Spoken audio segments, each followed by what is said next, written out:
Bonjour tout le monde, je fais cette vidéo pour la correction du laboratoire de révision pour l'examen LUA2. Donc ici à gauche j'ai le paquet traceur et à droite j'ai le fichier Word avec les instructions. Donc on va commencer la correction. Ici en jaune dans les tableaux d'adressage, tout ce qui est en jaune ça a déjà été préconfiguré pour vous. Donc nous, il faut qu'on configure tout ce qui est la cité HQ, Toronto, le serveur la cité, et les PC vont recevoir des adresses IP par DHCP. Donc on va commencer par la première étape qui est la configuration des adresses IP sur les appareils qui ne sont pas configurés. Donc tout ce qui est ici. Par la suite, on va aller à l'étape 2 euh, et continuer le laboratoire. Donc, je vais commencer par la cité HQ. Donc la cité HQ ici. Enable, donc je vais juste mettre au début un hostname, comme ça je me perds pas dans les routeurs. Donc la cité HQ. Et je peux commencer par les interfaces. Donc interface gigabit 000 IP adresse. Donc c'est le 209.55.5.1. Et ici, c'est un slash 29. Donc, c'est 255, 255, 255, 248. Et je vais faire la commande no shot pour allumer l'interface. Donc, moi, j'aime toujours essayer de pinguer mon voisin juste pour voir si j'ai une connectivité entre les voisins. Donc, do ping 209.55.5.2 qui est mon FAI ici. Et en passant tout ce qui est en bleu ici, le FAI, Google, tout ça, c'est déjà fait pour. Donc c'est déjà configuré avec les routes, etc. Donc vous n'avez pas besoin de configurer ces routeurs-là. Donc là, je vois que j'ai une connectivité entre la cité HQ et FAI. Donc je peux poursuivre avec les autres interfaces. Donc je vais dans l'interface gigabit 000.1.10. Donc ici c'est des VLAN, donc c'est pour les sous-interfaces. Donc il faudra qu'on active l'encapsulation, donc encapsulation .1q. Et là ça sera pour le VLAN 10. Après on pourra mettre l'adresse IP, donc IP adresse 10.10.68. Donc moi mes 2x c'est 68.1.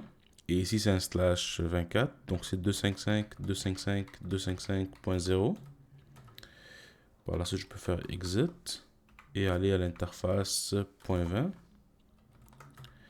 Donc IP adresse 10.20.68.1 255 255 255.0. Ah, vous voyez, donc j'ai pas activé l'encapsulation, donc ça m'a lancé une erreur. Donc ici, je dois faire encapsulation .1q 20. Et après, je pourrais mettre l'adresse IP. Et voilà. Et finalement pour le VLAN natif aussi, donc interface gigabit 001.99 encapsulation .1q 99 et ici il faut ajouter le mot-clé native et je peux mettre IP adresse 10.99.68.1 et ça va 255 255 255.0 exit. Donc là, c'est les sous-interfaces. Mais il faudra allumer l'interface physique pour que ces sous-interfaces-là soient fonctionnelles. Donc on va aller dans Interface, Gigabit 001, No Shot. Et là, vous voyez encore ici laissé rouge. Donc là, ce que je vais faire, No Shot. Donc vous voyez, toutes les sous-interfaces, donc .20, .10, .99 sont devenues up. Et maintenant, l'interface ici, elle est verte. Donc, je peux continuer ici maintenant pour le tunnel. Donc, je vais juste créer le tunnel et mettre l'adresse IP sur le tunnel. Donc, interface tunnel 0. IP adresse. Donc, c'est 192.168.68. Point 1.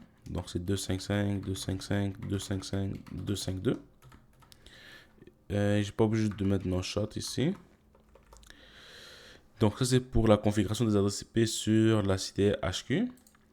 Maintenant je peux faire pour la cité Toronto.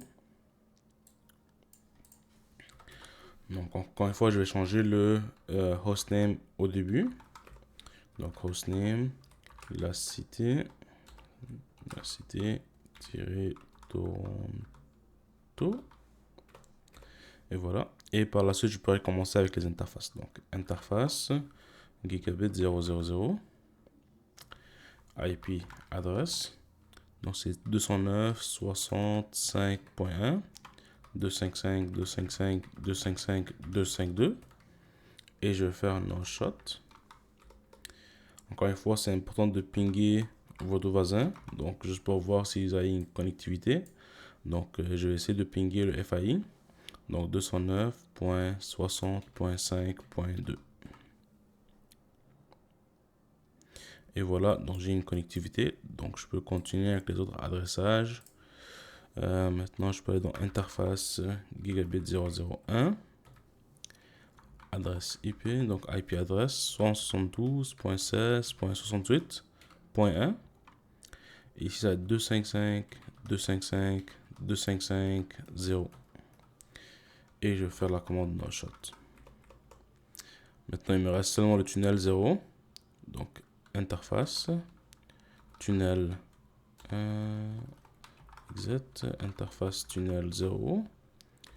IP adresse 192.168.68.2 et ici ça 255.255.255.252.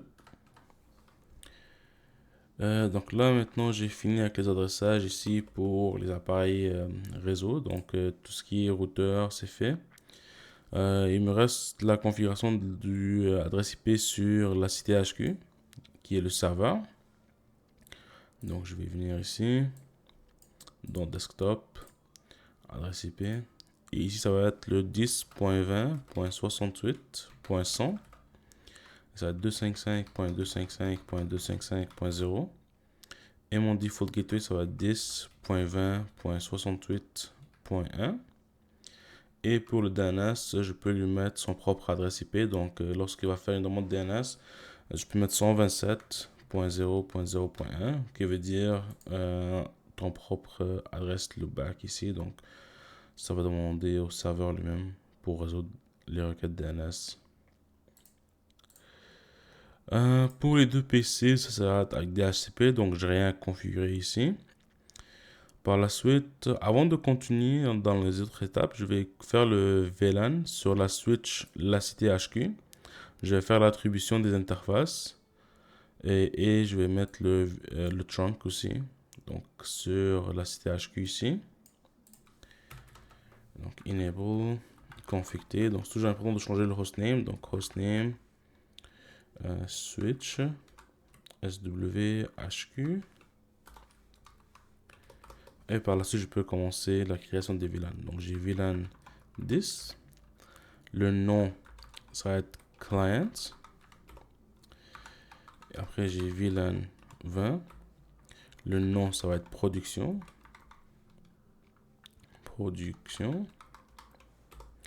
Après, j'ai VLAN 99. Le nom, ça va être management. Et il va être le native en même temps. Et là, je peux attribuer les interfaces au bon VLAN. Donc, interface gigabit 2, ça va être en mode access pour le VLAN 10. Donc, switch port mode access, switch port access VLAN 10. Pour celui de production, donc ça va être F024, donc interface F024, donc encore une fois switch port mode access et switch port access VLAN 20.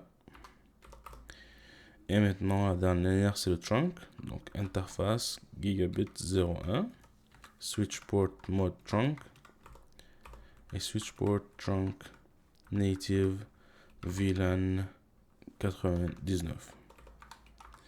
Et ça, c'est toutes les configs que j'ai besoin de rentrer sur la switch. Et là, je vais avancer un peu le temps. Et là, mon trunk, il est monté. Mes deux PC ici sont dans leur VLAN approprié.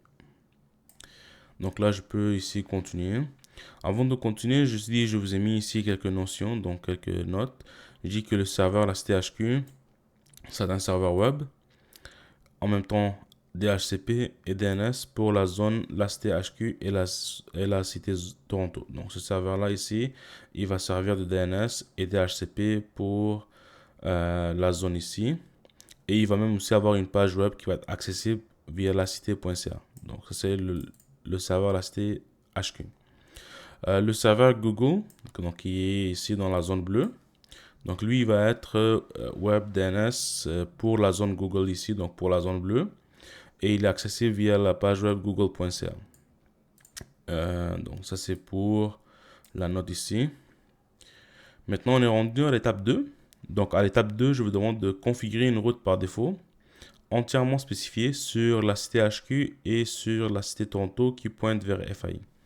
Donc une route de la cité HQ qui pointe vers FAI et une route de la cité Toronto qui pointe vers FAI. Donc une route entièrement spécifiée, ça veut dire l'interface directement connectée et l'adresse du prochain tronçon. Donc les deux ensemble.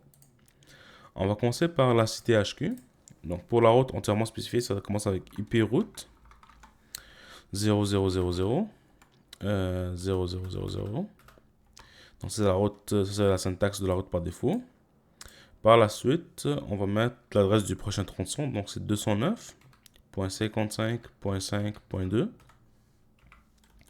Et l'interface de sortie ici, donc si je passe ma souris sur l'interface, ça va être G000. Donc interface G000. Et voilà ma route entièrement spécifiée de la cité HQ qui pointe vers FAI. Je vais faire la même chose sur Toronto. Donc IP route 0.0.0.0 0.0.0.0 qui va vers 209.60.5.2. Donc c'est l'adresse du prochain tronçon. Et l'adresse, donc l'interface de sortie, c'est G000 aussi. Donc G000. Donc là maintenant j'ai configuré les deux routes entièrement spécifiées sur chaque.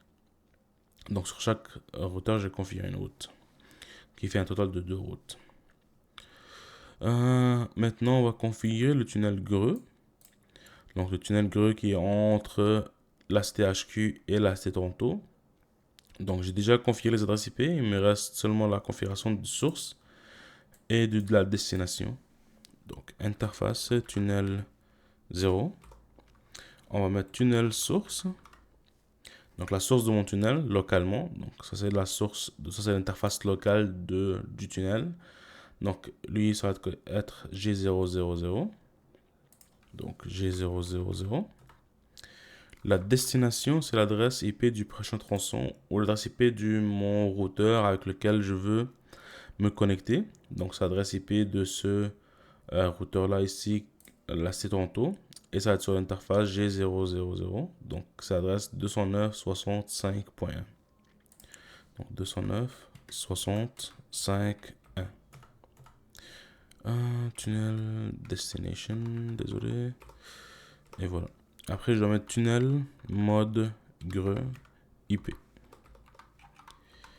Et maintenant, je peux faire exit. Et je peux aller sur la cité Toronto pour faire les mêmes commandes. Donc, interface tunnel 0. Tunnel source. Donc, sa source, c'est localement, c'est l'adresse, c'est l'interface locale ici. C'est G000. Donc, G000. Et mon tunnel destination, c'est l'adresse IP de mon prochain tronçon ou le routeur avec lequel je vais me connecter. Donc ici, ça va être 209.55.5.1. Donc 209.55.5.1. Après, je vais faire tunnel mode greux IP. Et maintenant, mon tunnel doit être fonctionnel. Donc, je peux essayer de le pinguer. Donc, do ping. Et l'adresse du tunnel, si je me rappelle bien, c'était 192.168.68.1. Donc, 192.168.68.1.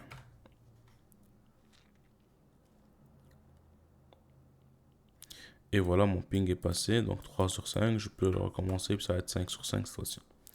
Donc, une fois que votre grue est fonctionnelle et que vous arrivez à pinguer de chaque côté, là maintenant vous pouvez commencer DHCP, le OSPF, pardon. Mais ne commencez pas OSPF si votre tunnel grue ne fonctionne pas.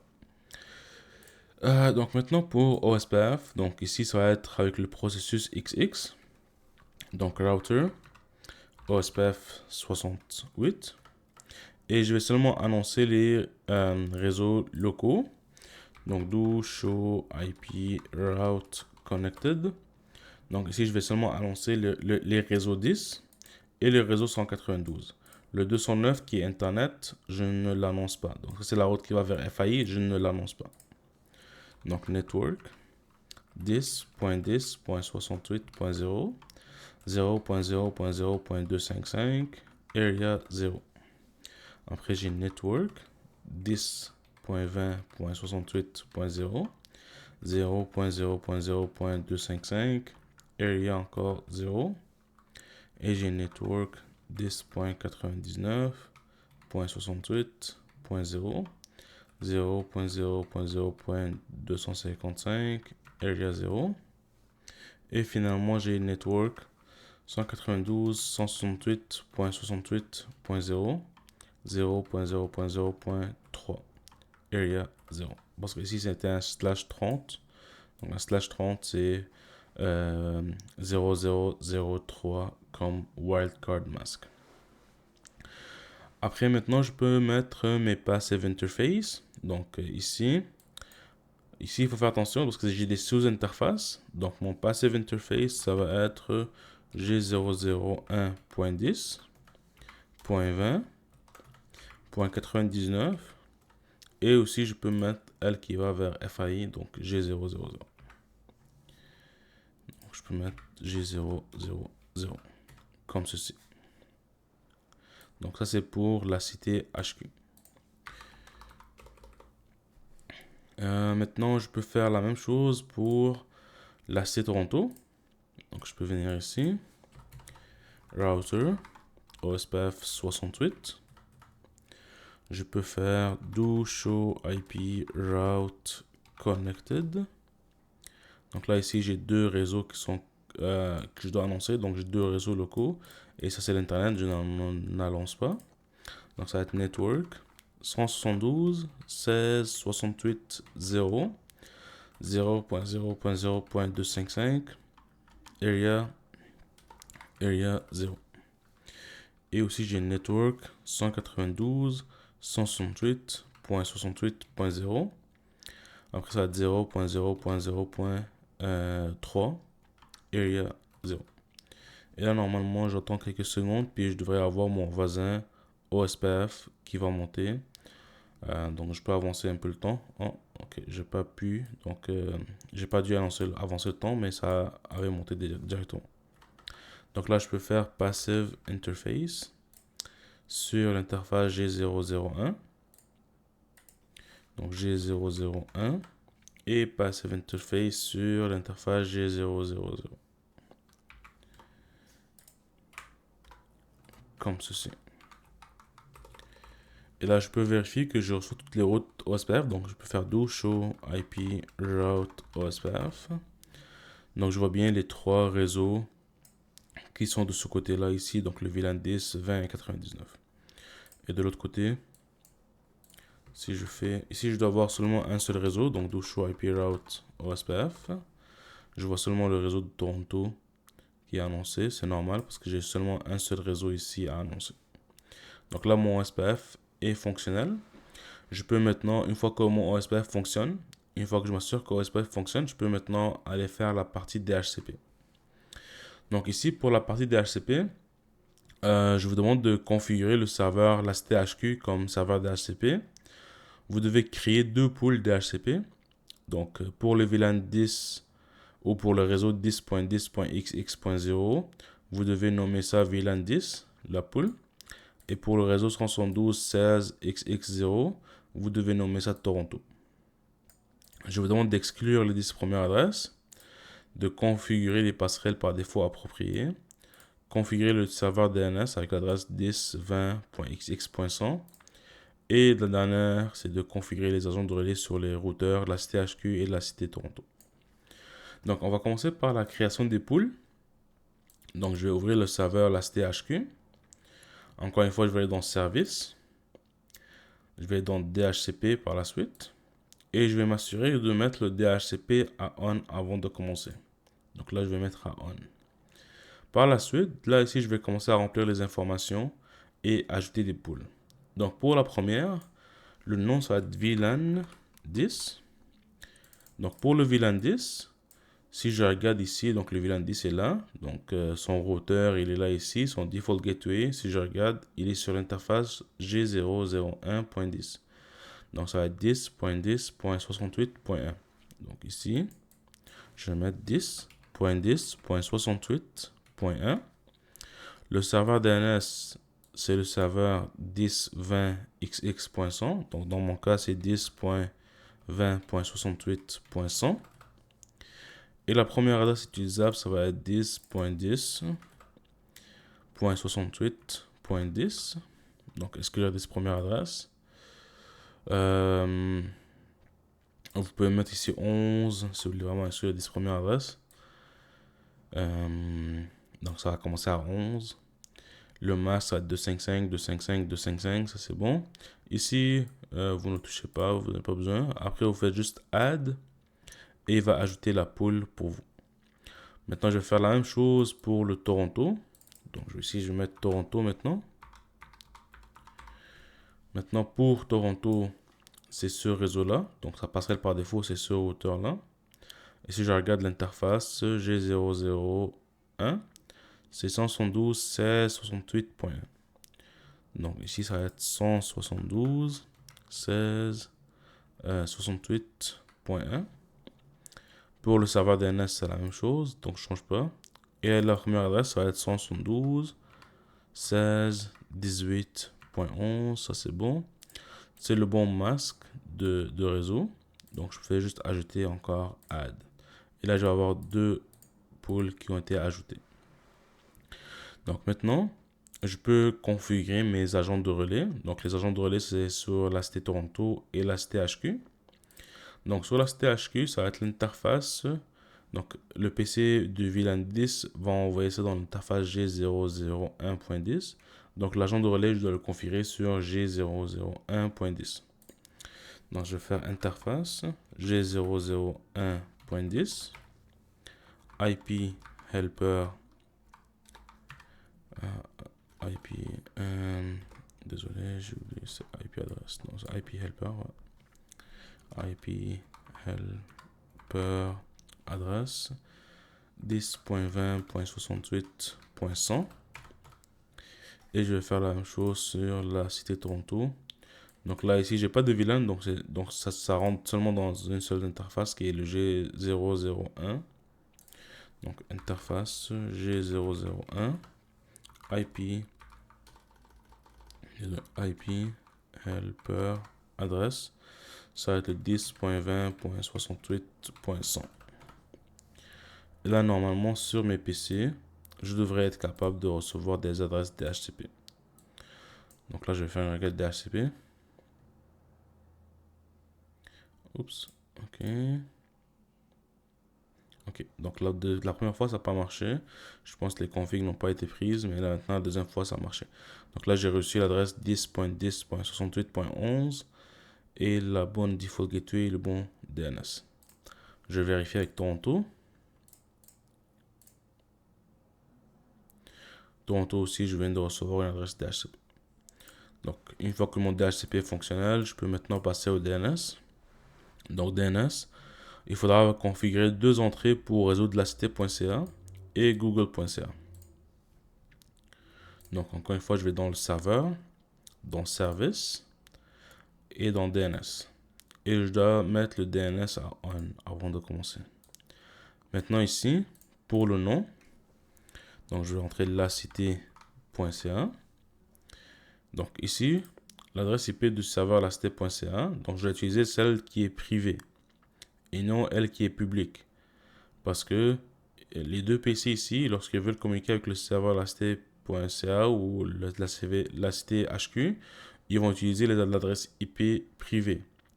L'adresse IP publique, c'est seulement lorsque des requêtes vont venir depuis l'Internet. Donc, depuis le PC là ou le serveur là. Donc, dans ce cas-là, je vais mettre 10.20.68.100. Et je vais cliquer sur Add. Même chose pour Google. Donc, c'est google.ca. Et l'adresse, ça va être 8.8.8.8.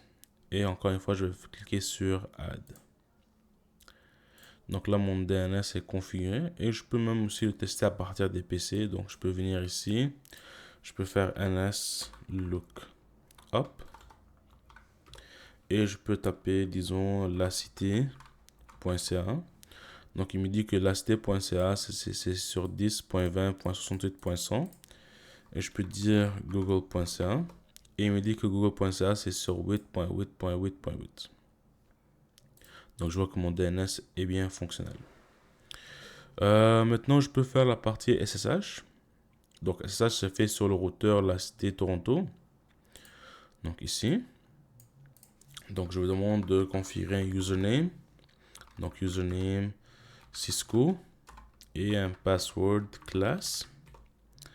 Par la suite, il faut créer la clé. Non, mettre le domaine, désolé. Donc, IP domain name lacité.ca. On va créer la clé. Donc, crypto key generate RSA. Donc, la taille, c'est de 2048 bits.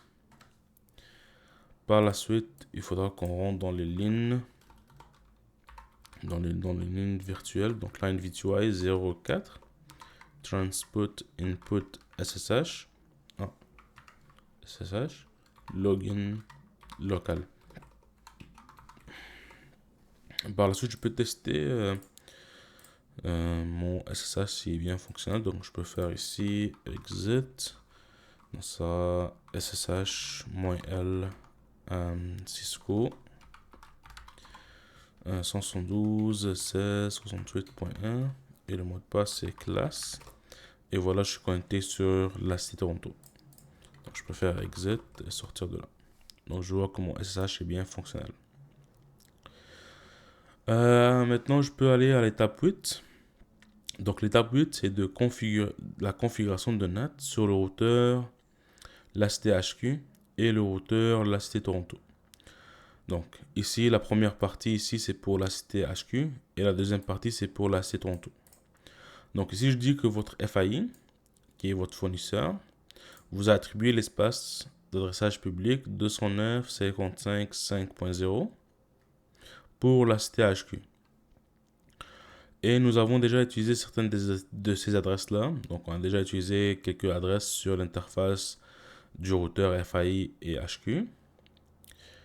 Donc, la première chose ici qu'il faut faire, c'est vous devez utiliser les adresses 209.55.5.4 à 209.55.5.6 pour les poules, pour créer une poule appelée NatDin. Donc, je vais venir ici. Je vais faire IP nat. Donc, pool. Après, ici, je dois mettre le nom de la poule. Donc, ça va être nat_din. Après, ici, je dois mettre la première adresse utilisable ou la première adresse que je veux utiliser dans cette poule-là. Donc, ça va être 209.55.5.4. Et je veux arrêter ça à 209.55.5.6. Après, je dois mettre le mot-clé netmask et mettre le masque de ce réseau-là. Donc, c'est un /29. Donc, c'est 255, 255, 255, 248. Et maintenant, j'ai créé la poule. Par la suite, je vous ai demandé de créer un ACL standard numéroté 10 pour permettre le réseau du VLAN 10 à utiliser le NAT. Donc, on va mettre IP access list standard 10. Après, je vais faire permit. Donc, le VLAN 10, c'est 10.10.68 qui est mon x.0. Donc, c'est tout le VLAN qu'on veut permettre.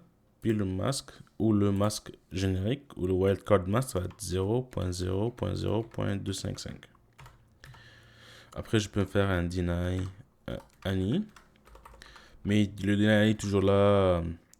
De toute façon, il est toujours là.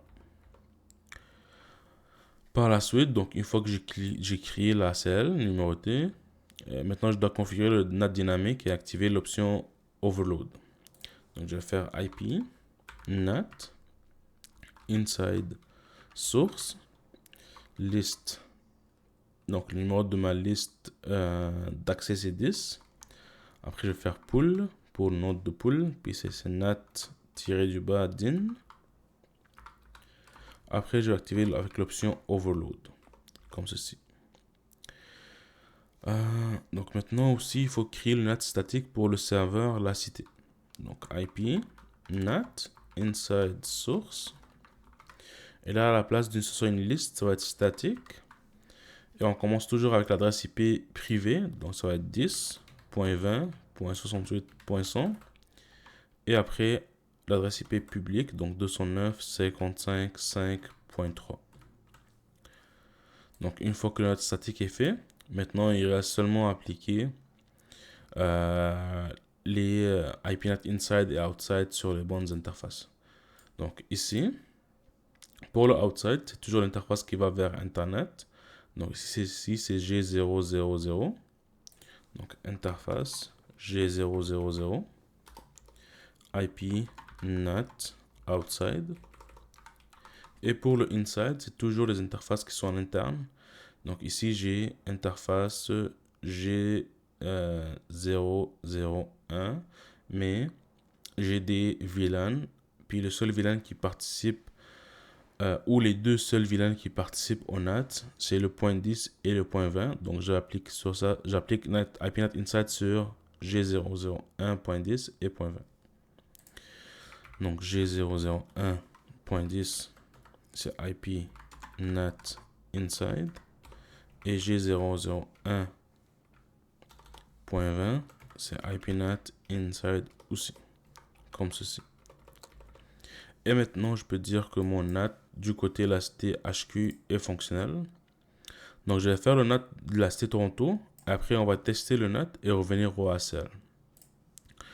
Donc pour la cité Toronto, je vous demande de configurer le NAT avec l'option PAT sur l'interface. Donc ici, on n'a pas de pool. Donc on va mettre directement l'interface avec l'option Overload.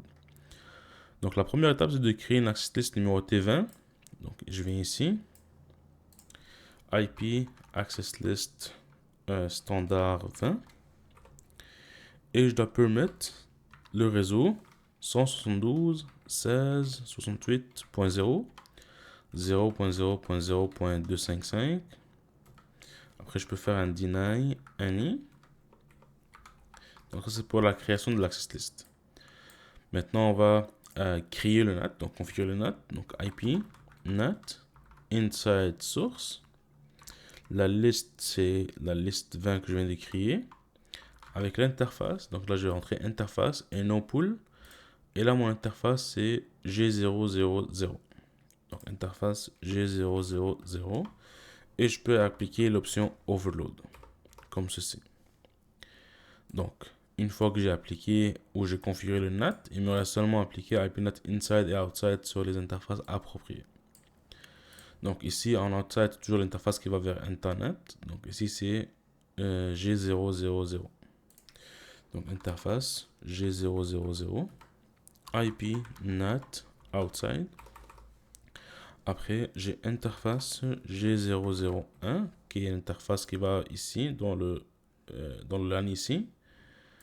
Donc celle-là, ça va être inside. Donc IP NAT inside. Comme ceci. Et maintenant que mon NAT est configuré, maintenant je peux tester le NAT avant de faire l'étape 9. Donc pour tester le NAT ici, je vous ai mis quelques étapes à faire. Donc la cité ou le PC HQ doit être capable d'ouvrir la page web de google.ca. Donc ici, je viens ici. Et je devrais être capable d'ouvrir la page web de google.ca. Je peux avancer le temps. Ok, donc ça marche. On dit que PC Toronto, donc PC Toronto doit être capable de pinguer le serveur Google. Donc ici, je dois être capable de faire un ping à 8.8.8.8. Et je vois que ça marche bien. Je lance un peu le temps. Ok, donc je vois que mon ping maintenant il passe bien. Donc j'ai 4 sur 4 maintenant. Je dis que le PC Google doit ouvrir la page lacité.ca. Donc ici, ce PC-là doit être capable d'ouvrir la page google.ca. Donc google.ca. Ah non, pas google.ca, désolé. En fait, c'est lacité.ca, désolé. Lacité.ca. Et voilà, j'arrive à ouvrir la page lacité.ca. Donc là, ici, une fois que je m'assure que mon NAT est fonctionnel, je peux maintenant essayer de faire les ACL. Donc la première ACL, elle se fait au niveau du routeur La Cité, Toronto. C'est une ACL qui va être nommée SSH Allow pour autoriser seulement le PC Toronto à faire du SSH sur le routeur La Cité Toronto. Donc je vais venir ici. Donc je vais faire IP Access List standard. Et là ça va être SSH-allow. Et ici je vais faire permit. Donc je veux seulement le PC, donc seulement le PC Toronto. Donc c'est seulement un seul PC. Donc ici je vais mettre host. Donc host. Et je vais aller chercher l'adresse IP. Donc ici ça va être 172.16.68.11. Donc 172.16.68.11. Et je peux faire un deny any à la fin. Et maintenant pour une access list SSH, on applique toujours les access list SSH sur les lignes virtuelles. Donc line VTY 0 à 4. Donc access class SSH underscore donc tiré allow. Puis là c'est en direction in. Comme ceci. Donc maintenant je peux essayer de tester mon access list. Donc je peux venir ici. Essayer de me connecter. Ok. Donc ici c'est le class, le mot de passe. Classe. Donc je suis arrivé à me connecter. Donc j'ai pu me connecter à la Cité Toronto. Maintenant je vais essayer de faire la même chose, mais du PC HQ ici. Donc SSH, -L. Et le username c'est Cisco. Je peux utiliser n'importe quelle adresse IP de ce routeur. Donc je vais utiliser 192.168.68.2. Donc 192.168.68.2.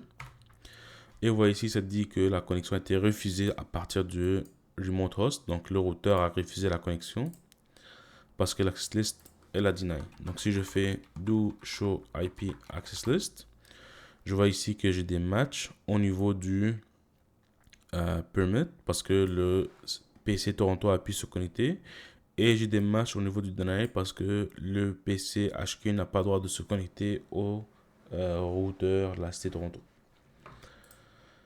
Donc ça c'est pour l'access list standard SSH. Maintenant on va faire l'access list étendue numérotée 101 sur la Cité HQ. Donc on va commencer par la création. Donc IP access list extended 101. Donc ici je demande de permettre le trafic DNS du VLAN 10 vers le serveur LAST HQ. Donc, permit. Donc le DNS il fonctionne sur TCP et UDP. On va commencer par UDP. Donc, permit UDP. Là, c'est le VLAN 10. Donc, c'est 10.10.68.0 0.0.0.255 à aller vers le host. Et là, le host, c'est mon serveur LastHQ. Donc, c'est 10.20.68.100. Donc, 10.20.68.100.